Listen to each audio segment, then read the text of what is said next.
Now that National Embroidery Month is over, it is time to back these beauties for display. So I do that by taking the embroidery out of the hoop.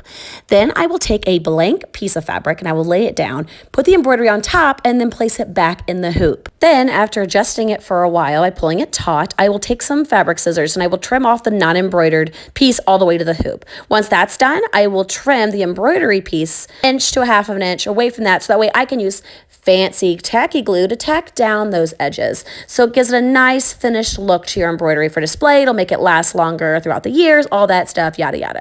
Okay, 1 hoop down, 2nd hoop to go. This one cannot be backed yet because it needs to be rinsed first. So I rinse it in warm water, got to get rid of all that magic paper that we use to transfer the pattern. So kind of rub around those edges, around the places where it's going to be to make it easier to remove it. And then, yeah, once that's done, I just got to set it out to dry. Maybe use a hair dryer to kind of like make that fringe stick up better. But other than that, yeah, I wait for it to dry, then I back it. And that's how I finish my hoops.